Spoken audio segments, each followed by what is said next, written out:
வணக்கம் மக்களே. குறிப்பா டிஎன்பிஎஸ்சி தேர்வர்கள் மற்றும் வரலாற்று ஆர்வலர்கள் எல்லாருக்கும் இந்த ஸ்பெஷலான செஷனுக்கு ஒரு பெரிய வரவேற்பு. இன்னைக்கு நாம நவீன தமிழ்நாட்டோட அடித்தளத்தையே உருவாக்குன ரெண்டு மாபெரும் வரலாற்று தலைவர்களை பத்தி தான் ரொம்ப டீப்பா ஆனா ரொம்பவே இன்ட்ரெஸ்டிங்கா பார்க்க போறோம். ரெடியா? வாங்க நேரா விஷயத்துக்கு போயிடலாம். இந்த தொகுப்புல நாம முக்கியமா 3 விஷயங்களை கவர் பண்ண போறோம். முதலாவதாக சமூக சீர்திருத்தவாதியான பெரியார், இரண்டாவதாக அரசியல் வழிகாட்டியான அண்ணா, மூன்றாவதாக இவங்க 2 பேரோட கொள்கைகள் எப்படி ஒத்துப்போகுது, எப்படி மாறுபடுதுன்னு ஒரு தெளிவான ஒப்பீடு. அதாவது சாதாரண மக்கள் மத்தியில தொடங்கின ஒரு அடிமட்ட போராட்டம் எப்படி மாநில அரசாங்க சட்டமா மாறுச்சுங்கிற அந்த சுவாரஸ்யமான பயணத்தை நம்ம ட்ராக் பண்ண போறோம்.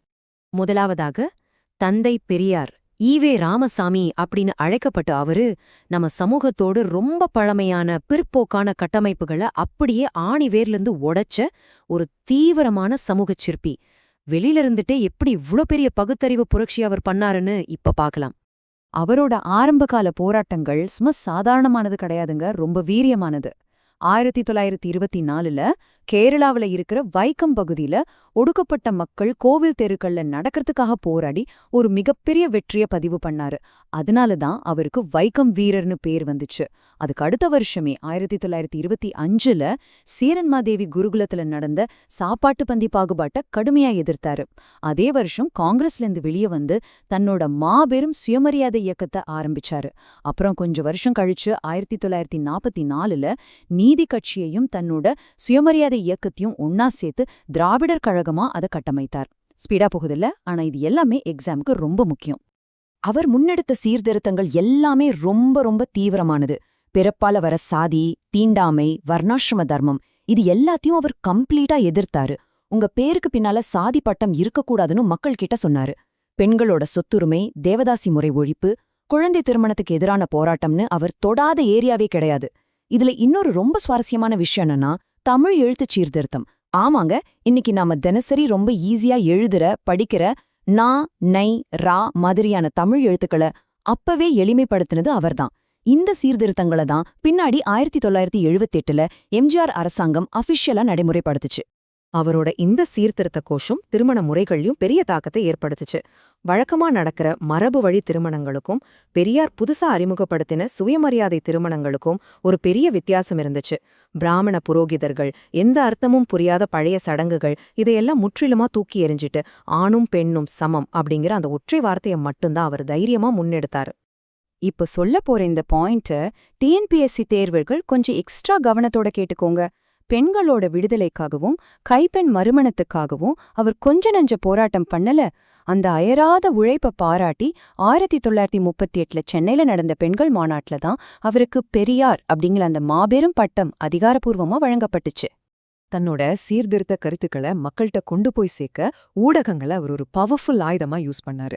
1925ல வந்த குடியரசு, இதுதான் சுயமரியாதை இயக்கத்தோட அஃபிஷியல் பத்திரிக்கை.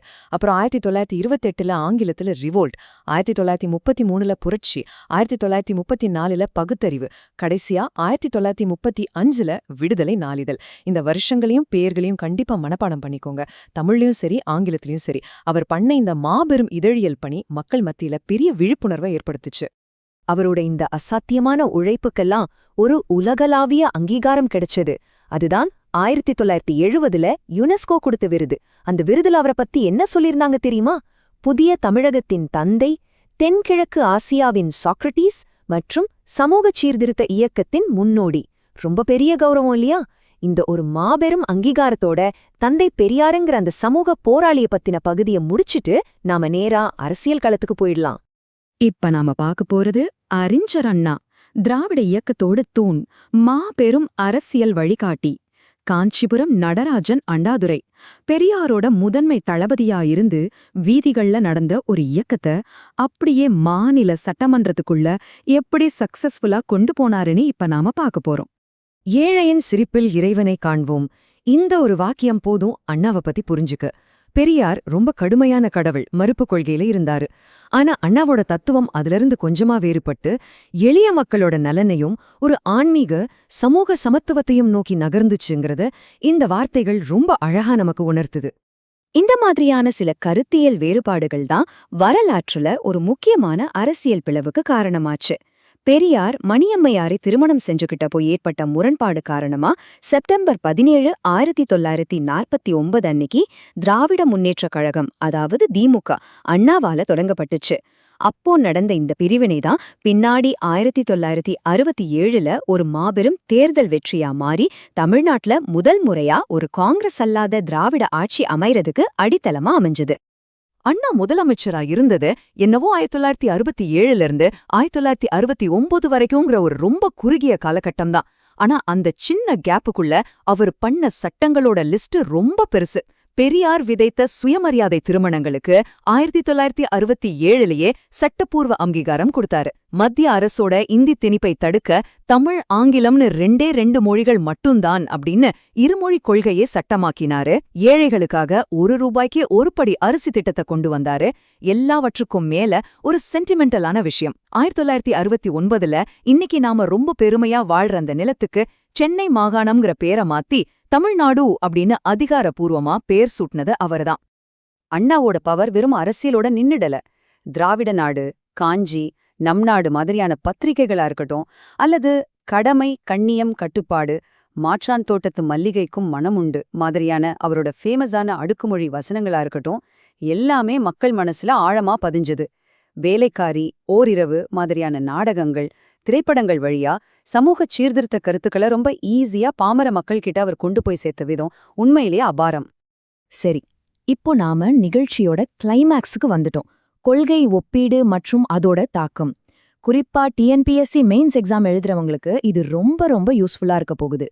ஒரு மாபெரும் வழிகாட்டியும் அவரோட தலைசிறந்த மாணவரும் கொள்கைகள்ல எப்படி ஒத்துப்போனாங்க, எங்க மாறுபட்டாங்க அப்படின்னு இப்போ ஒரு ஆழமான ஒப்பீடு பாத்திரலாமா? இப்ப இந்த 2 பேருக்கும் இடையிலான ஒரு ஒப்பீட்டை பார்ப்போம். பெரியாரோட அணுகுமுறை எப்படி இருந்தது? தீவிரமான சமூக சீர்திருத்தம், அதிரடியான பகுத்தறிவு பிரச்சாரம். ஆனா அண்ணா அதே விஷயங்களை நாடாளுமன்ற ஜனநாயகம் வழியா அமைதியா சட்டமா மாத்தினாரு. மத கொள்கையில பெரியார் தீவிர கடவுள் எதிர்ப்புல நின்றாரு. அண்ணாவோ ஒன்றே குலம், ஒருவனே தேவன் அப்படின்னு ஒரு ஆன்மீக சமத்துவத்தை கொண்டு வந்தாரு. பெரியார் எந்த காலத்திலயும் தேர்தல்ல நிக்கல, தன்னோட களத்தை சமூக தளத்தோடவே வச்சுக்கிட்டாரு. ஆனா அண்ணா நேரடியா அரசியல்ல இறங்கி சட்டமன்றத்துல அதற்கான சட்ட ரீதியான தீர்வுகளை கண்டாரு. சுருக்கமா சொல்லணும்னா, குருவோட அந்த தீவிரமான சமூக போராட்டங்கள் சிஷ்யனோட சட்டமன்ற சட்டங்களோட ரொம்ப கச்சிதமா இணைஞ்சு செயல்பட்டுச்சுன்னு சொல்லலாம். இப்போ கடைசியா உங்ககிட்ட ஒரு கேள்வி. பல தசாப்தங்களுக்கு முன்னாடி நடந்த இந்த வரலாற்று சிறப்புமிக்க சமூக போராட்டங்களும் அதுக்கப்புறம் அந்த அரசியல் சட்டங்களும் இன்னைக்கு நாம வாழ்ந்துட்டு இருக்கிற இந்த நவீன தமிழ்நாட்டை எப்படி கட்டமைச்சிருக்கு? நீங்க தினசரி பேசுற மொழியில, நீங்க பழகுற சமூகத்துல இந்த 2 தலைவர்களோட கொள்கைகளும் எந்த அளவுக்கு கலந்திருக்குன்னு கொஞ்சம் நிதானமா யோசிச்சு பாருங்க. இந்த தொகுப்பு கண்டிப்பா உங்களுக்கு பயனுள்ளதா இருந்திருக்கும்னு நம்புறேன். உங்களோட தேடலை தொடர்ந்து வளர்த்துக்கோங்க. சீக்கிரமே இதே மாதிரி இன்னொரு சுவாரஸ்யமான தலைப்போட உங்களை சந்திக்கிறேன்.